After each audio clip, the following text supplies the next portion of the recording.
brutality. Tired of the beatings and fatalities. Tired of racist inhumanity.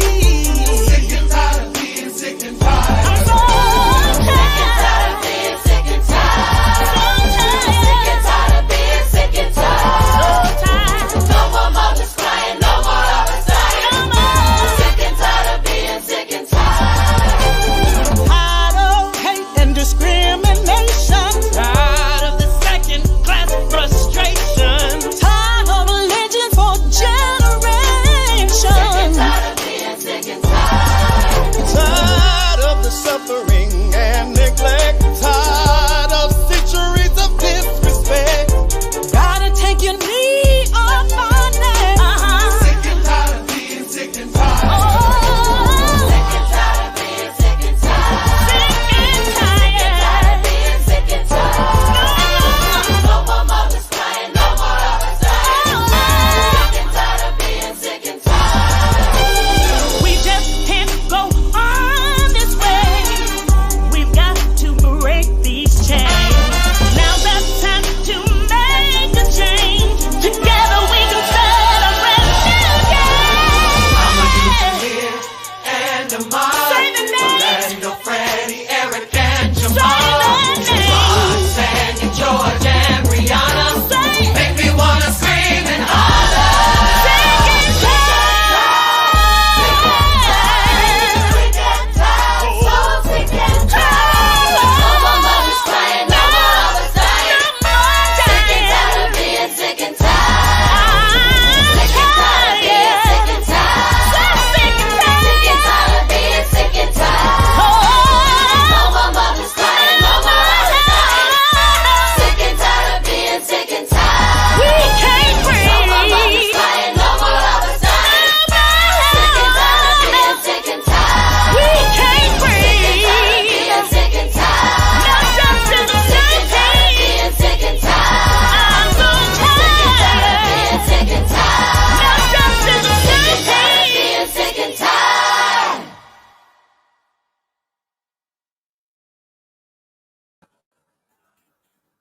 I'm Al McFarlane. Welcome to Conversations with Al McFarlane Friday.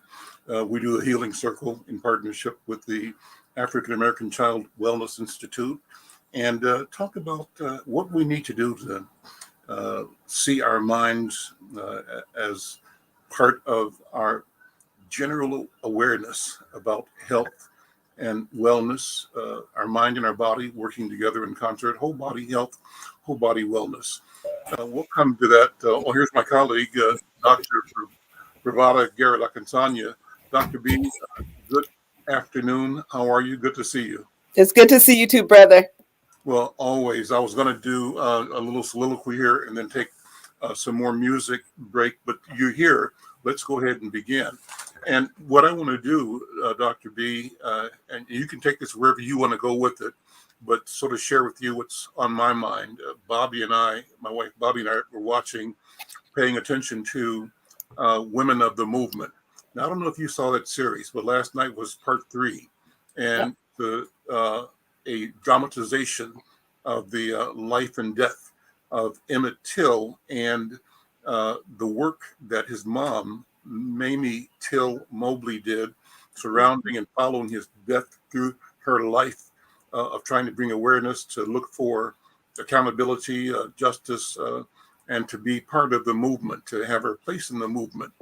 And so after the actual dramatic part, there's always a sort of a documentary that follows that gives you actual footage of the things that were dramatized. And I tell you, I'm so glad that this program has been aired, and look for more like it. I think it's useful and instructive that we always figure out how we can remember and not forget. I think that our society has wanted to have us believe that when tragedy befalls one of us, that's all it is, that one person's tragedy. But we know that the tragedy that is reflected in the life and death of Emmett Till is a tragedy that is systemic. It's culture-wide.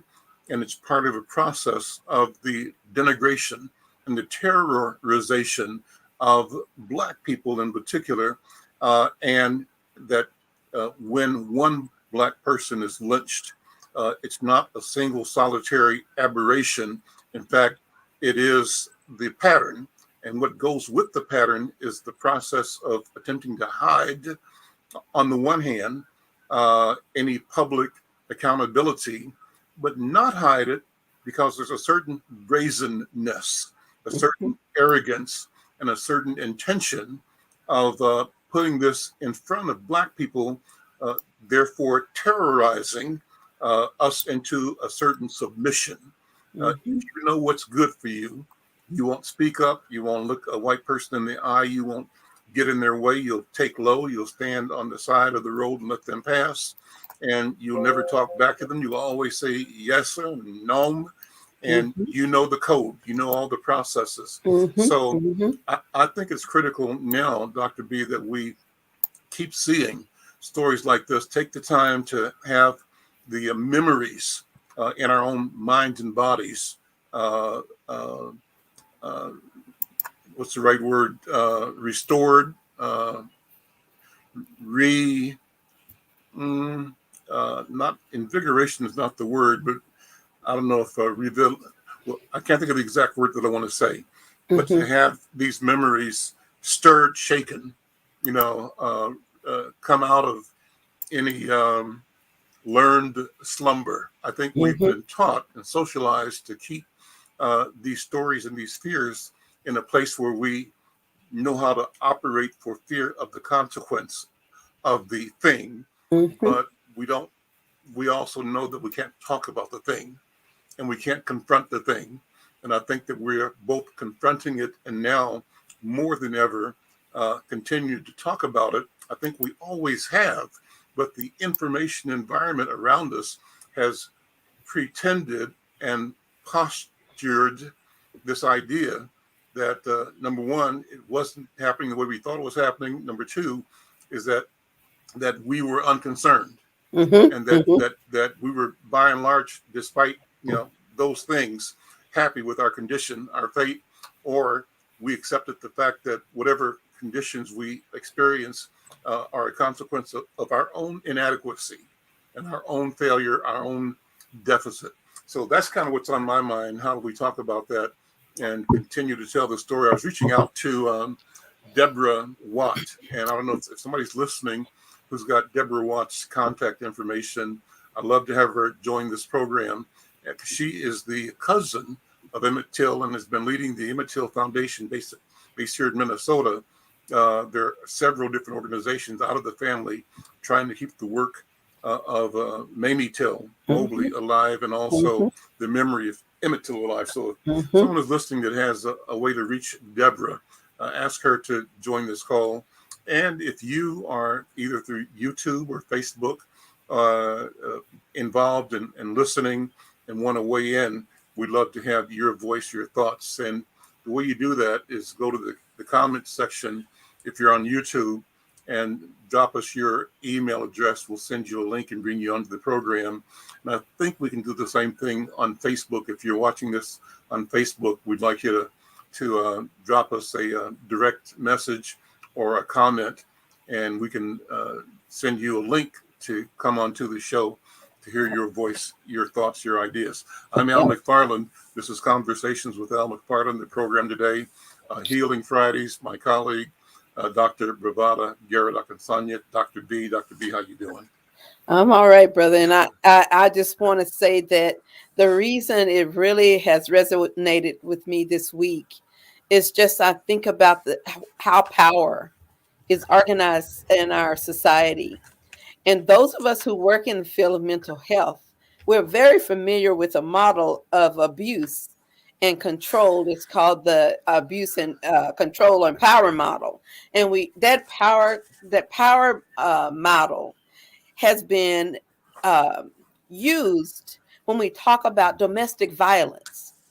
And so when there's domestic violence, there are a series of behaviors that the perpetrator engages in that impacts and creates of violence toward the victim and the people who end up surviving. And one of them is, of course, is isolation.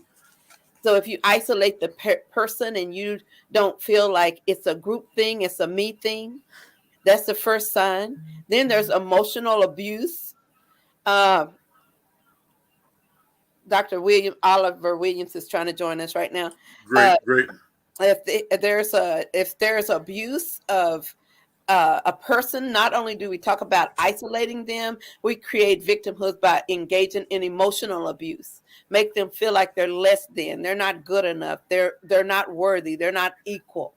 And then we have, of course, sexual violence or gender violence. And that violence includes from way back then how Black men would be castrated and Black women would be raped, and how they now use our bodies in different ways to aid in the, like you said, the profit of our mishaps and our misery through prison systems and foster care systems. And that, so those are ways that they do that. Another thing they do to create violence toward us is economic abuse. And we know for every dollar white man gets, a white woman gets 72 cents. But for every dollar a white person gets, we only get 63 cents as Black people. So that emotional, that financial, that physical abuse, the making it, one of the worst ones is, I think, intimidation. And I grew up in the South where I actually have seen Klansmen. I actually have seen people burning crosses. I actually have seen police officers pulling me over and telling me to get out of the car. And understanding, like, how did this get to the point that you feel like I need to get out of the car? I mean, it's ridiculous how scary it is to be in Black America. And like Baldwin said, you know, when you face that reality, you're gonna be in a perpetual state of anger as a Black person in America, because that anger is behind. But the anger is always the second emotion. That's what we learn as therapists. But before that anger comes fear. Before that anger comes shame. Before that anger comes hurt and disappointment.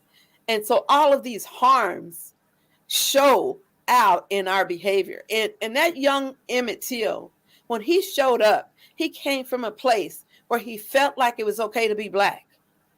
He came from a place where he felt like it's okay to be a kid and you know, you can dare me, nothing wouldn't happen to me up in Chicago if I say something like that to a white person or wherever it was. He didn't have that fear because he didn't realize. And then when his parent, like we all with our Black children, girls and boys nowadays, we have the talk. We have to give them the talk. And it's so bad that in the driver's manual that was released this last year, they even had a section in it to what to do if you're stopped by a police officer in the Minnesota driver's manual.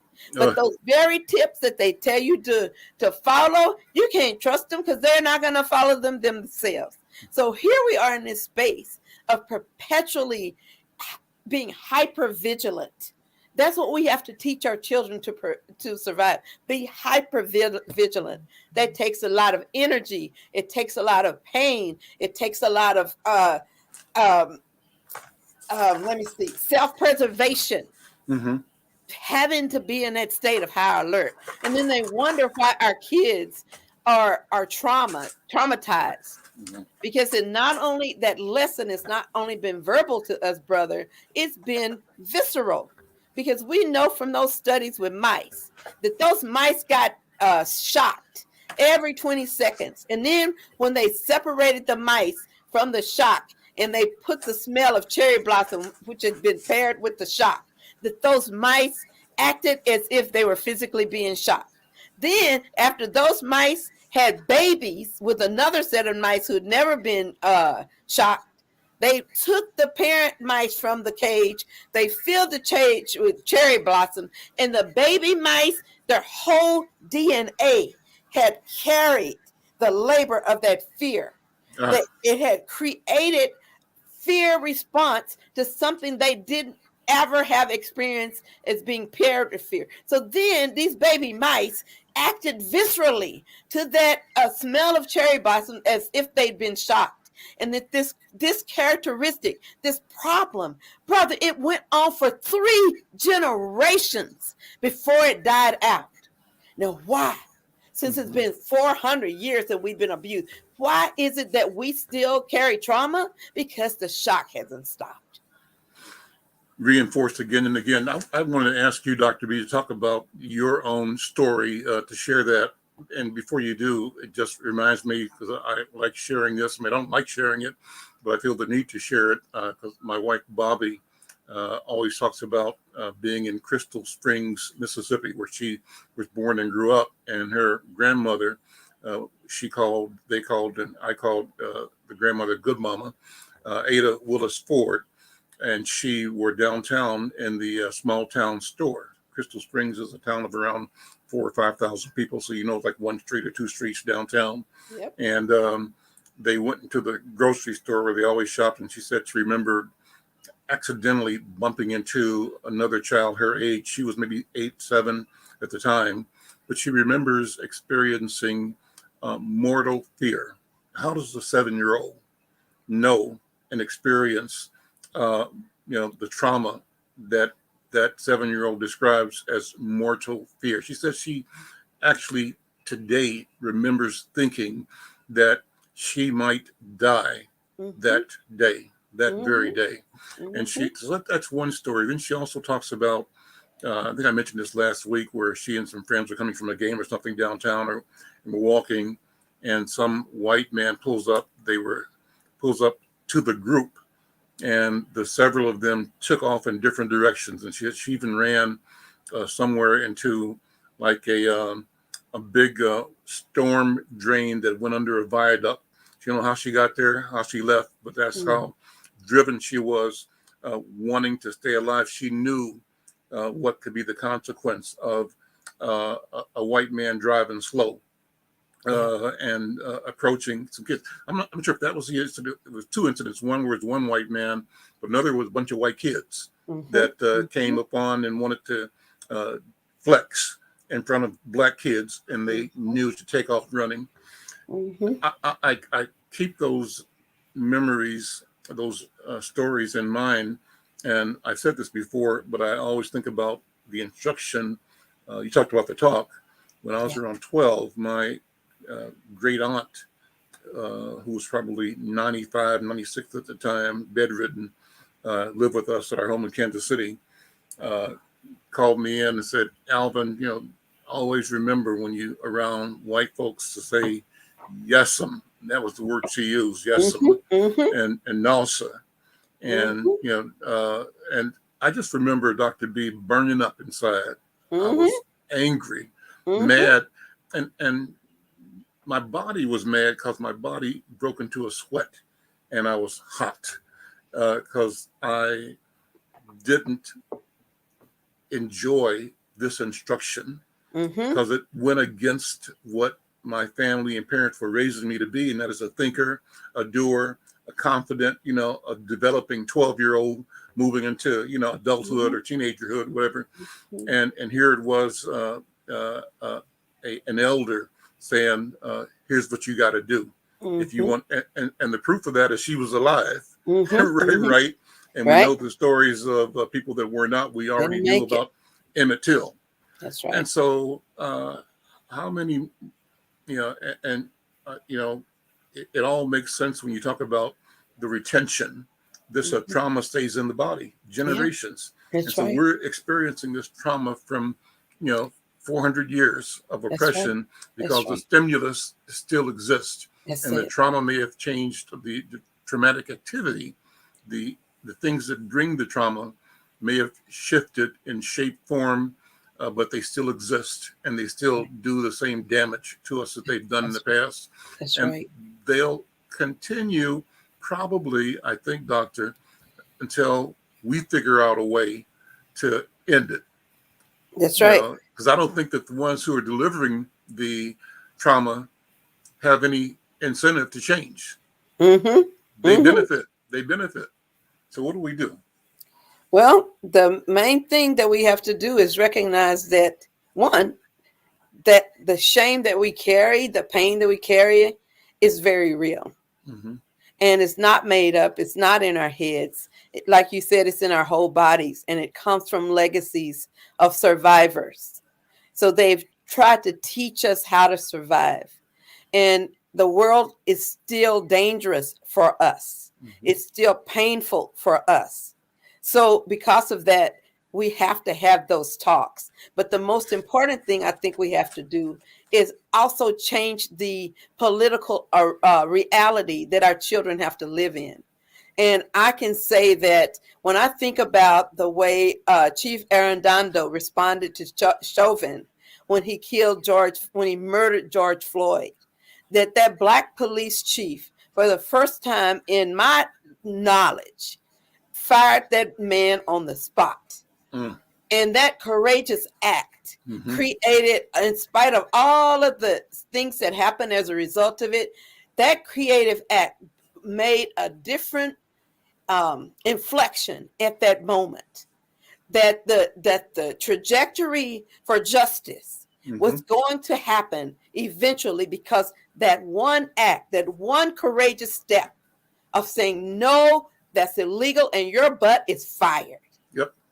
And when he stood there and did that, a black man, the first police chief in 150 years of that department, to take that step and make that move, and how much fire he fell under behind it, not just from white folks, but by black folks. And so one of the things that I think about is that we have to take courageous acts. And sometimes it may mean we don't make it to the end. Mm. We don't get to see over that mountaintop. Sometimes that's what it means. And so for us as black people, we have to have what we call emotional intelligence. But sometimes being strategic as you may be, it may not work. It may take taking an act that may be scary, risky, and sacrificial. And when I think about Emmett Till's mother, the most painful thing a mother is ever going to experience is having to bury a child. But Mhm. if you have to bury a child who was not dead because of disease or some accident, but because of the intentional, malevolent practice of racist and racism that's sustained systematically, that is the most difficult loss, because you know it didn't have to be. And so in that case, I saw the show last night, and I Mhm. remember when the jury was asked to step out by the judge, because they were going to talk about, the background of the issues. Right. And when they stepped out, this is how systemic it was. The guy who was guarding the door left the door cracked open That's so right. the white jury could hear what was going down. That's the classic nod and a wink. That's right. And We're going to that's what pretend we're doing fair, pretend this is justice, pretend these rules apply, but we know they don't apply to us at all. And therefore, you're going to hear this even though you've been instructed, and we're going through the charade of pretending that there's a decorum here that is being honored. It's That's not. right. That's right. And so when she put her baby in that casket and had it open Mhm. so people could see what in the world could see what happened, that is where a courageous act would take place, because that was horrific and that was painful. And she shared her reality, just like that young girl making that video of George Floyd. She shared her reality. Now, I keep getting notes from Dr. Williams trying Mhm. to join us in this conversation. And AZ, so I'm yeah, AZ, maybe if you're listening, can you double check to make sure Dr. Williams can join the get in. program? Yeah. And so for that, I was just going to say, what I'd like to do is think about the legacy. Like you were just describing your wife. When I was growing up in Texas, the town I grew up in was called Floydada, Texas. A man named Floyd and his wife named Ada, white man and a white woman, they made a town called Floydada. And that town had 4,000 people in it. That's the town I grew up in. So I really resonate when you talk about your wife, because Mhm. in Texas, where I grew up, I saw somebody come in front of our dorm room in a Klan's robe, burning a cross, because it was integrated at the dorm at Texas Tech. I've seen Klansmen waiting outside the radio studio when we were talking about issues around racism and disempowerment in Houston. And we were told by the police we may have to go through the back door and somehow we're going to have to find another way home because the Klansmen took over the parking lot. I've seen it. So it's not fake. It's real. And the thing that was really important and why it sticks is because the end result is always death. It's always death. And that's why white people are scary to black folks. And black folks are scary to white folks because many of them know what has happened to us and they expect us to be revenge seekers, malicious, hateful, because if anybody would have done that to them, they would have gotten them back. And so we as black people tend to be so forgiving of others, so spirit filled that we see beyond the hatred and the hurt, and we see human beings and humanity.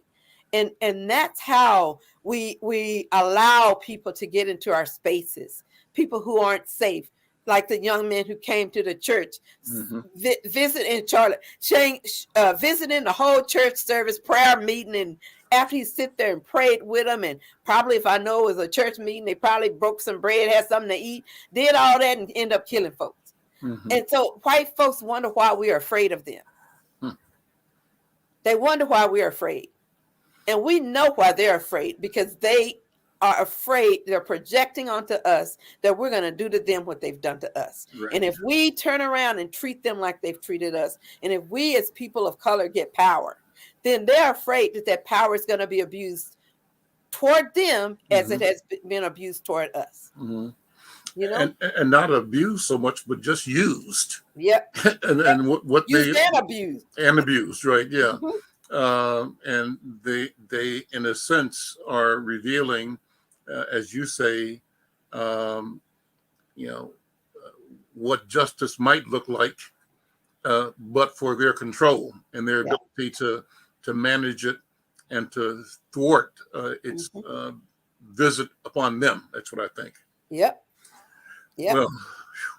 Well, listen, if there are people who are listening and watching that want to weigh in on the conversation, you can do that at Facebook Live. You can enter a comment on the comment section, or you can enter it at YouTube Live as well, on our YouTube channel, or on the Black Press USA channel. We'd love to have your conversation, your ideas, your thoughts on this conversation. I'm Al McFarlane. This is the Friday edition of Conversations with Al McFarlane. We call this the Healing Circle. My guest and co-pilot, my leader, is Dr. Bravada Garrett Akinsanya, the principal in the African American Child Wellness Institute, and Eva Braken's Psychological Services and Consulting. Dr. B, again, these conversations on Friday are illuminating, instructive. They feel good, and I'm glad that we're having them. And I want to invite other people to join and to reflect, to share, and to broaden this conversation.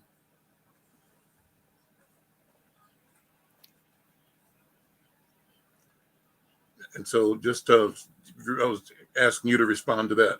Yeah, I wanted to. I just wanted to make sure you're ready. Okay, so let me take it a little further.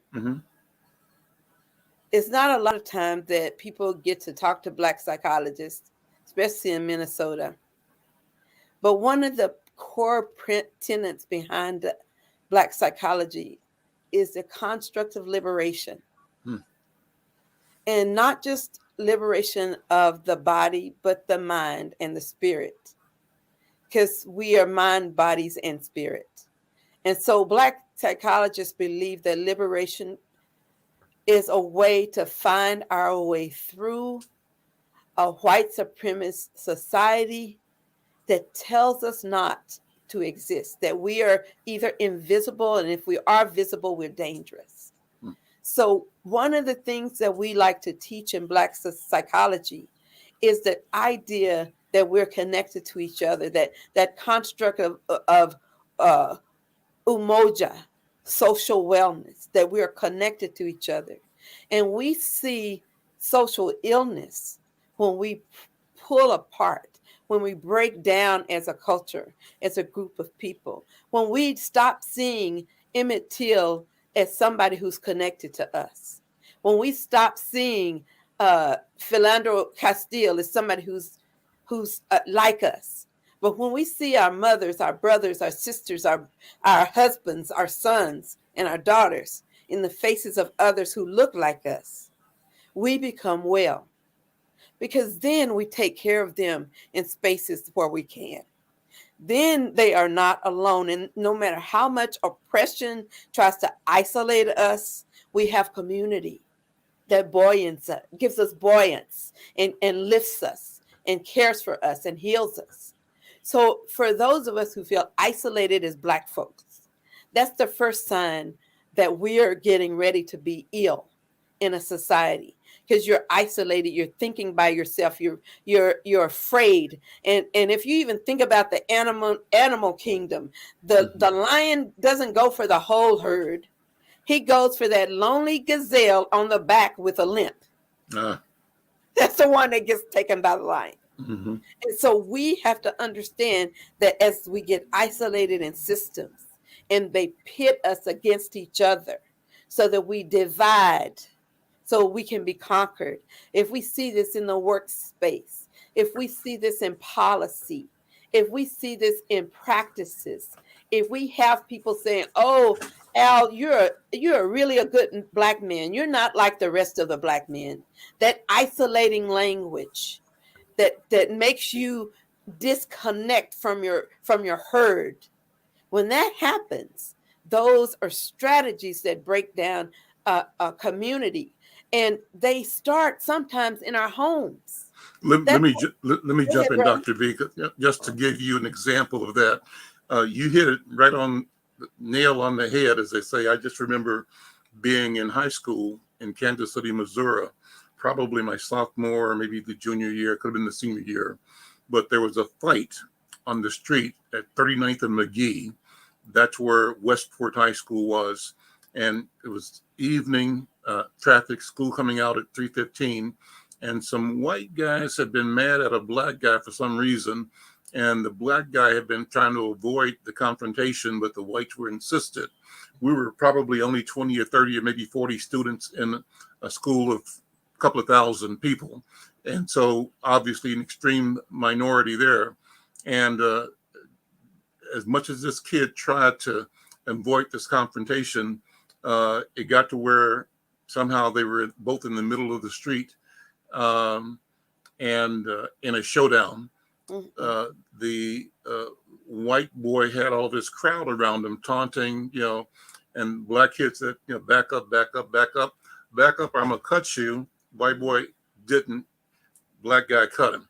So the next day or so, and then here's the thing, you only saw that if you were close in the circle, but traffic had stopped, for a block or two. And what I saw was a white guy get out of the car, 3 or 4, 5, 10 cars down and head into the center with a pipe wrench.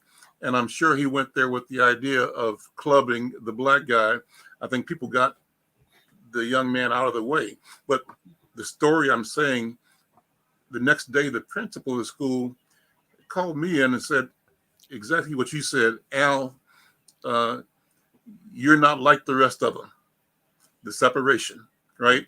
And I remember feeling the same shame, the same heat as when my great aunt told me what you got to do to be around white people. And what I'm sort of testifying and attesting to what you described, Dr. B, that this was a tactic to make me separate from, distant from, disavow the other members of the culture, to separate us and isolate us. So that's obviously a tactic that they still use today. And when a person in community here in Minneapolis, anywhere, tries to go against the system, what the system does automatically is figure out, how do I isolate that person and destroy her, destroy him, do something to him in a way that makes it his or her fault, number one, but also sends a message to the rest of them.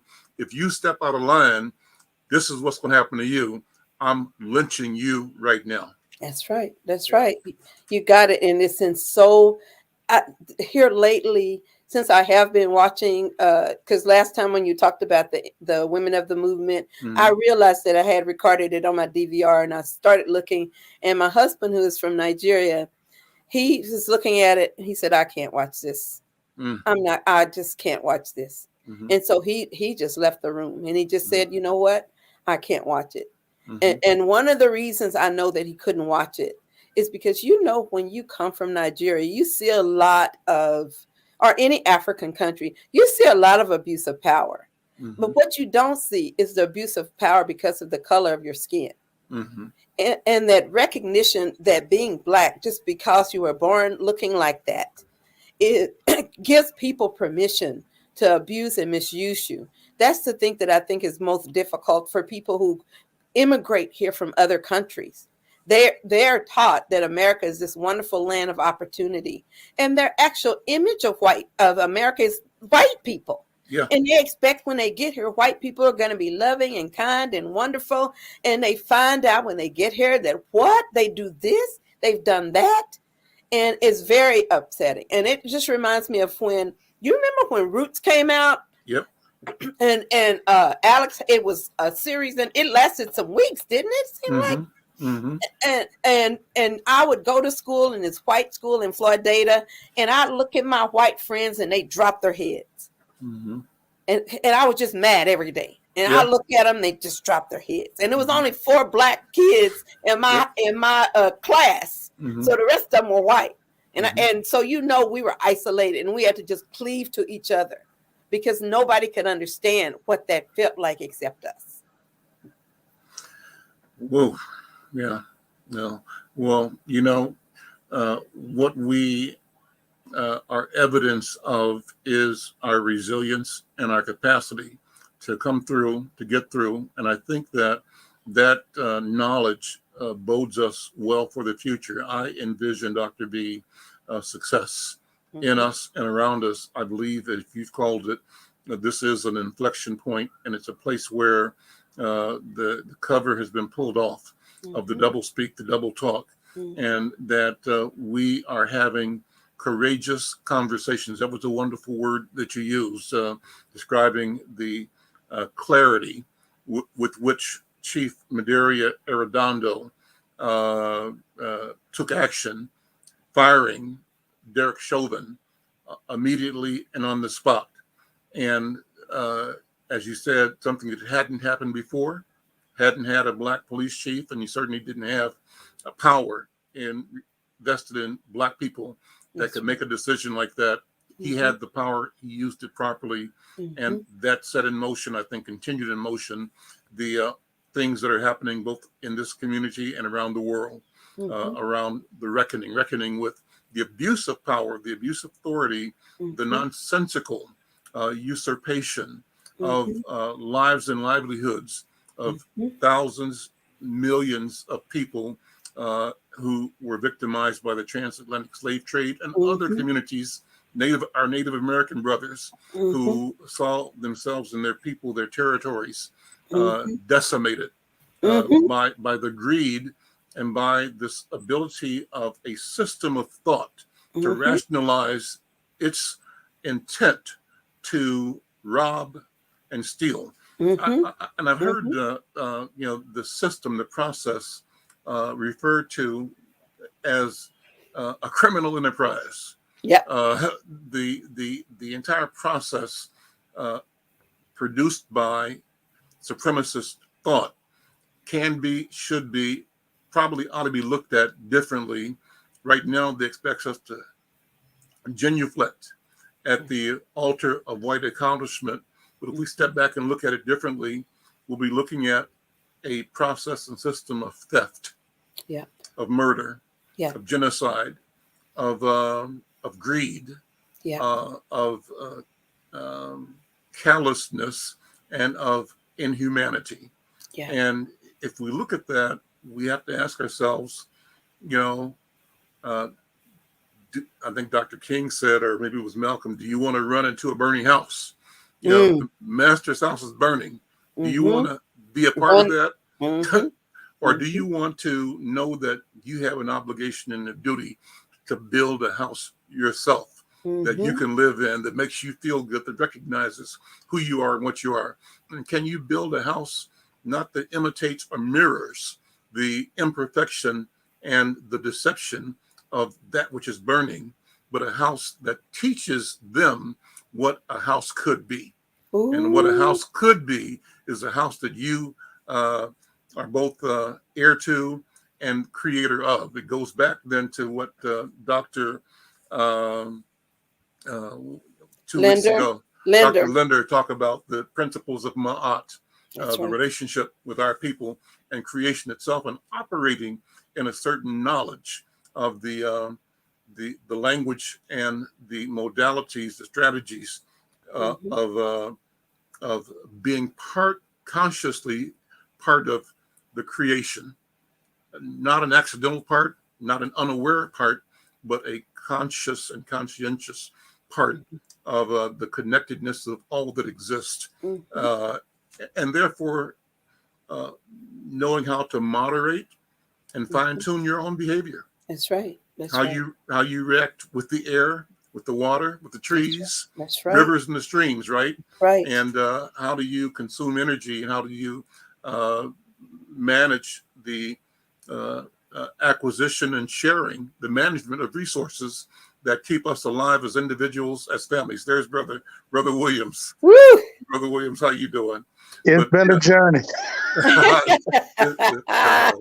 But you made it. But you're here. I'm here.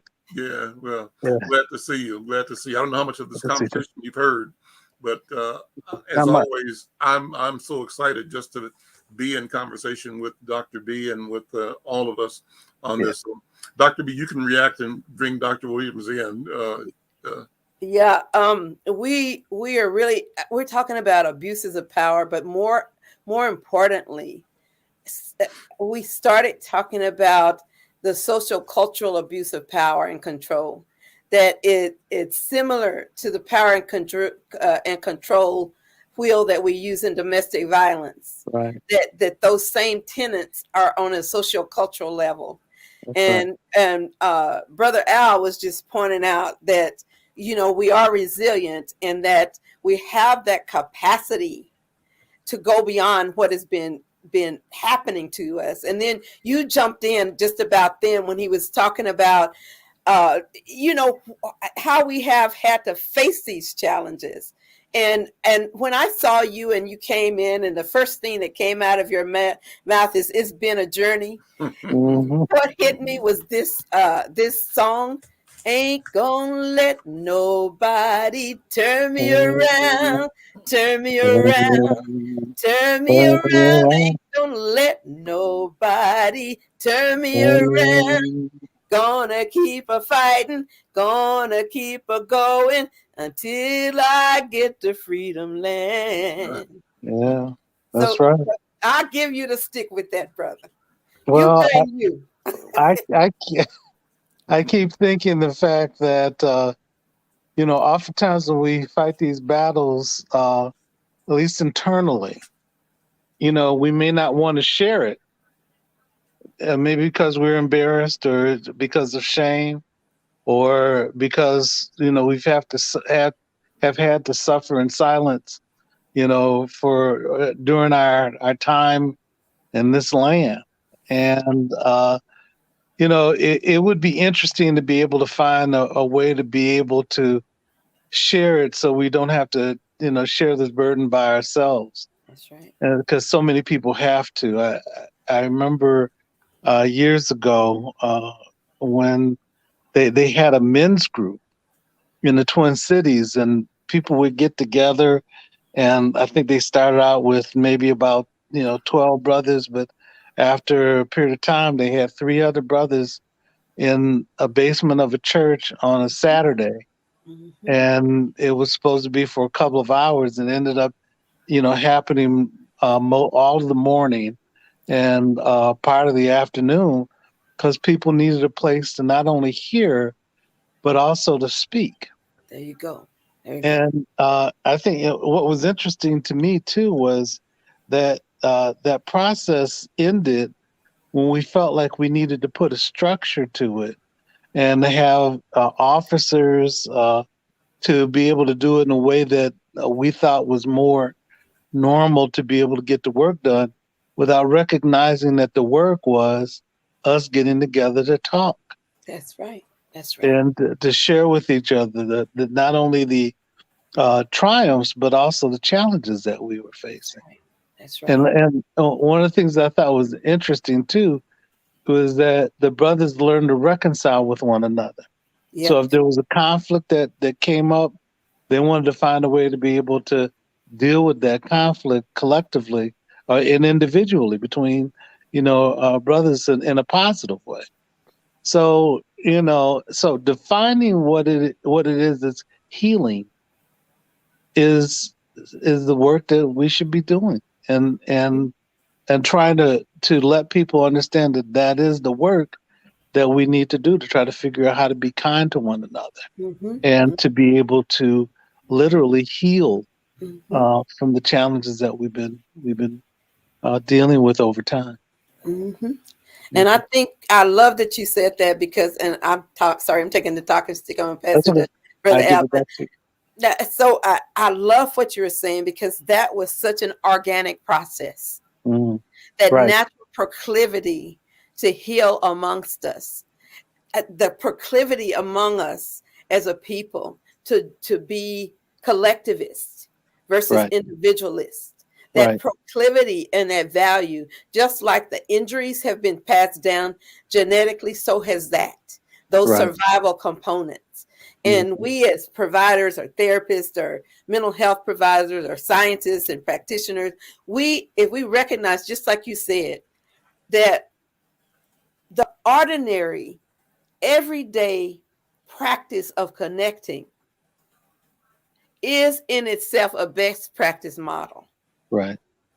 That's right. And what Brother Al was saying, just as you came on, he was talking about the construct of Kujichagulia. He didn't say the word, but he's talking about to determine for ourselves, to heal for ourselves, to name for ourselves what that means. And it resonates with me so strongly today because yesterday, I think it was yesterday, I was in a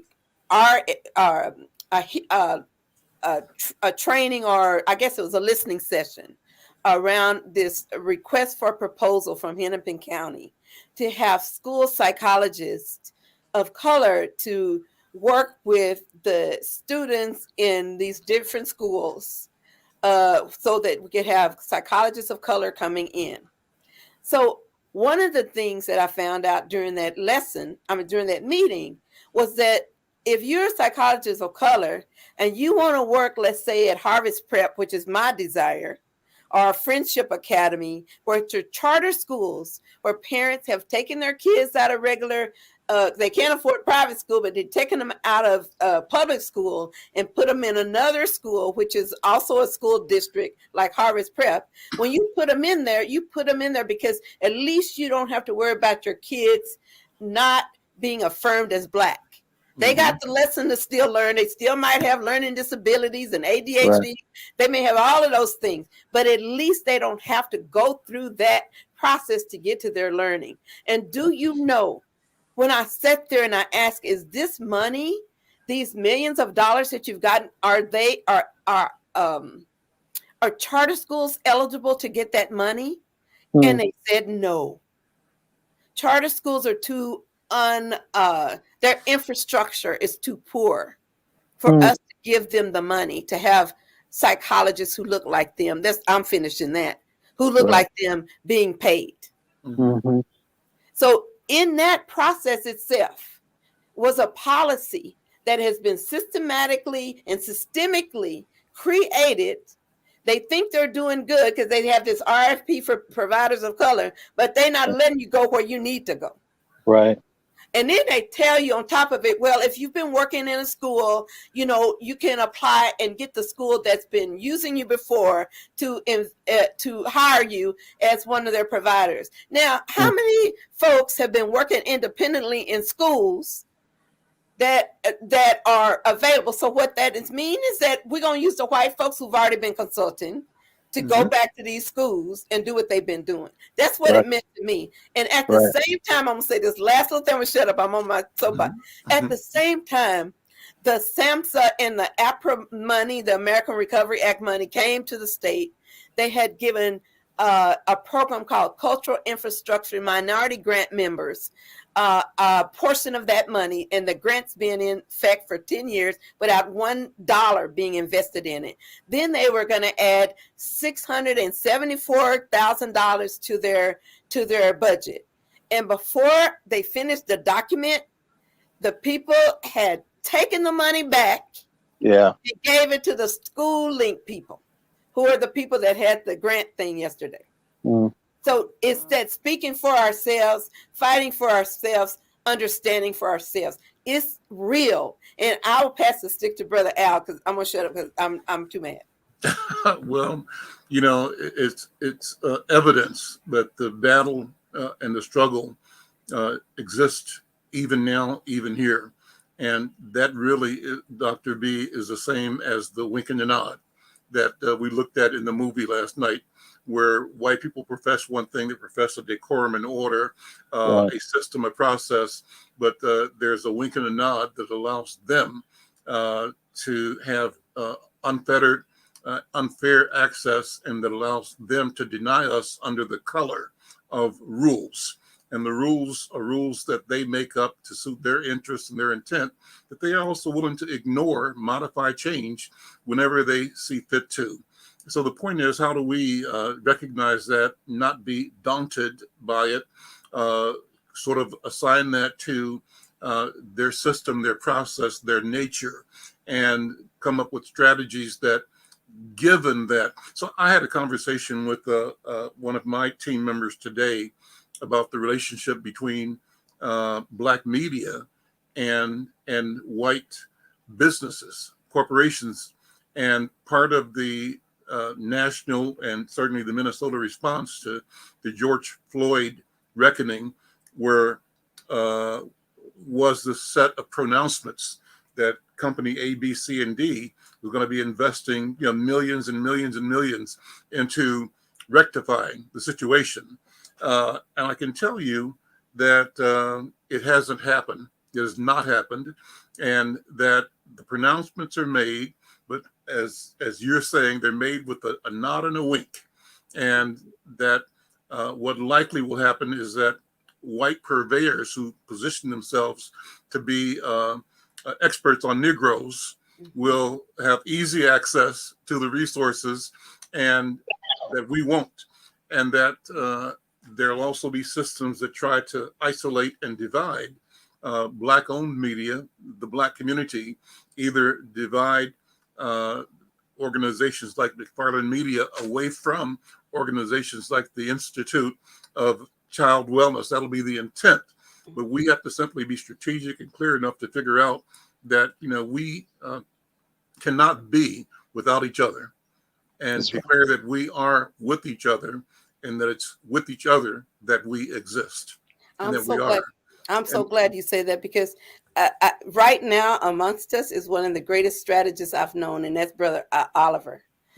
He has navigated such hostile environments, and he's brought people with him like Harriet Tubman. So, brother, I really want to pass that talking stick to you, because you are at the epitome of strategy in the midst of a sea of whiteness. I don't know how you've done it, but if you can give us any words of wisdom, because I'm gonna shut up. Just take the stick. Well, the thing is that I do think we're stronger together, and than we are apart. And then the other thing that I think about is that, you find people who are from your culture, who are supports and are champions, but you also, that other phrase that says skin folks is not necessarily kin folks. And you find that as well. And I don't understand why they're not. Yeah. Because to me, the thing is that, if I've gone to different places throughout my career, I've always tried to take somebody who was from my community with me. Yeah. And some people don't have that point of view. Also, there's some people who are doing work within the community, but think that because I've been in environments that they haven't been in, that I'm against them. And I don't quite understand that either, because my history would suggest that I would be with them because I have been. Mm-hmm. But, you know, but I haven't been in the same wars as some of them have been. And I think that some of us deal with trauma in our experience. And as a consequence, we project it on the other people, you know. But I think, trying to figure out where we can find the support. The other thing is that there have been some really good people who have been supportive of me. And I think of the Wellstones. Mm-hmm. They were, I didn't have to come up with um, promoting myself, where I had to go through all the hoops to try to, prove it to them. They sort of accepted it. Marty Erickson is Yeah. another person who, was has been a great support, Yeah. uh, as well. And there've been other people in the community who've been, real supports. But being able to do some things doesn't mean that it hasn't been a challenge Yeah. in the process, Yeah. But I think trying to figure out people and places and ways that you can try to be supporting this is something that's an obligation. At least that's what my mother and father taught me. Yeah. And so Let me do this. Thank you, Dr. Oliver. I got an email a few minutes ago from a brother in Addis Ababa, Ethiopia, who yeah, was on our program, I think Thursday. I had convened a number of artists as creators and as healers, and he just sent me a note saying that, among other things in the note, was that here's a link to a dance. He's a dancer, and he's Mm. the manager. His title is dancer and choreographer for traditional and contemporary Ethiopian dance. He's Mm. director of the Fendika Cultural Center Mm. and music director of Ethio Color Band and Fendika Music and Dance Ensemble, also president of Ethiopian Dance Art Association. And he sent me a link to this dance they did in response to the murder of George Floyd. So the point I'm bringing up is that what we've experienced here is being looked at and reacted to and responded to all around the world. And the Mhm. power of this moment is the power of connectivity, the power of remembering. And I'm using the term remembering not in only what you forgot, but remembering as the opposite of dismembering. That's right. That which was dismembered, how do we remember that? And so Mhm. that process is occurring right now. And I think it's a process that will allow and support the re-establishment, the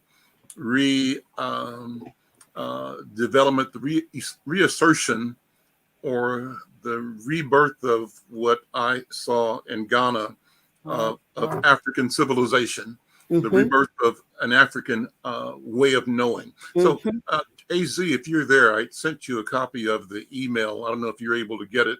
I'd love to end the program with that YouTube piece. AZ, are you able to get the email that I sent to you and load up and share the street festival?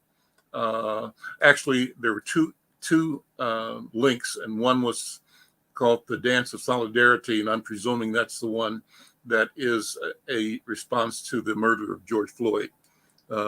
So maybe if AZ is able to load it, we'll get a chance to watch that or monitor it for a few minutes anyway.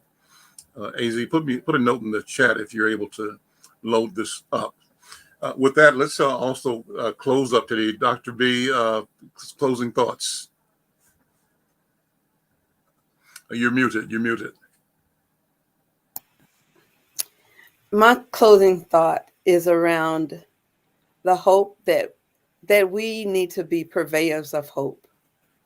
That as we look at the past, just like the Sankofa bird, looking at the past but going forward, we need to remember that we're standing on not just shoulders, but bodies, hopes, and dreams that have been killed and resurrected through us.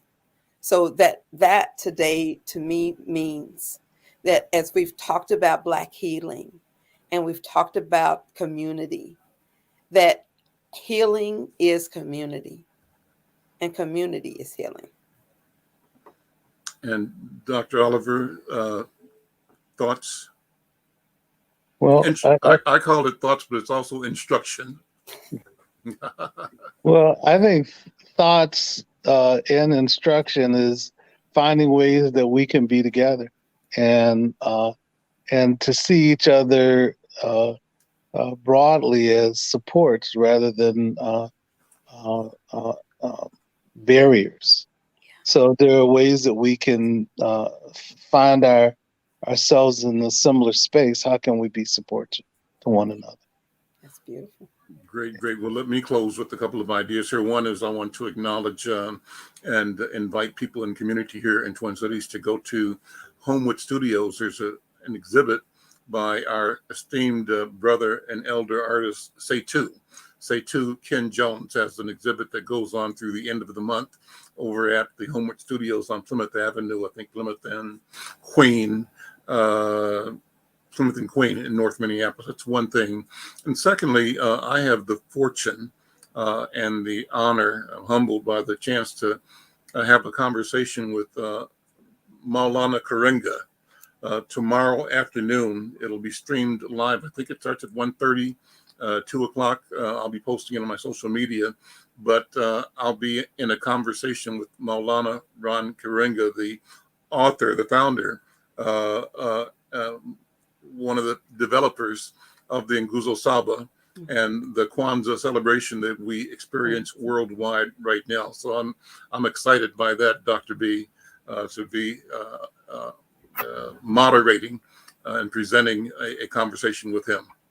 So I don't think we were able to get the YouTube item up that I was referring to. I don't know if because I haven't gotten any feedback from AZ on it. But brother Al, I have something I would, and if she does, did she get it or not? I don't know that she did. I would like to share a closing Sure. video that we can go off with. And it starts with Emmett Till, but I don't know if people can hear it, so I'm gonna try to play it. Can you do a screen share? Yeah, I think I can. It says, yep. Right, yeah. Share screen. Yeah, and I'll try to share the one that I have after that. So go ahead, go right ahead. Okay. Let me see if I can share my screen. Let me see here. It's saying share screen, but let me see. Then click on the item that you want to show. Okay. Oh, okay. There we go. All right. Let me see if I can share. I see it now. Let me just grab it. It says share. And it says share screen. It's got a big share screen. And Hit play. But it's not, I don't see the thing that I'm trying to share. So It looks like I can't share. Oh, wait a minute. Nope, I can't share it. I don't know how to make it show up. So that's all right. Let me try to do that here too. Yeah, we're learning this technology as we go, Dr. B. We sure are. I'm going to hit my share screen and 2 monitors here, share screen, and I'm going to share this screen. Hold on. That one. And there we go. There we go. I'm going to play that. And Al, enlarge the screen, that thing in your right corner. Yep.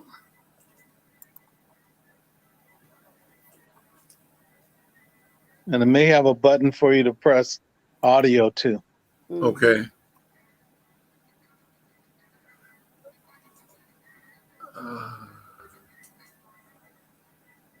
Are you hearing the audio or not?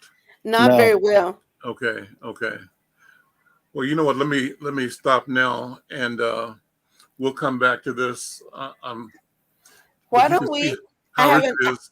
Yeah, Yeah. I have an idea as we close out today. Hmm. If y'all don't mind, we should think about doing next week's show Hmm. on the construct of Kuumba creativity. And we can bring in the music, but not just that, the survival of our people that rests sorely on our ability to be creative and make it through when people say we can't. How about that? Let's do it. Let's do Let's it. go for it. Okay. All right. Well, thank you all. Thank you for being here. What a wonderful day. And we appreciate you. Do well, be well. We'll see you next week. I'm Al McFarlane. Take care. Bye-bye. Bye. Bye. Bye.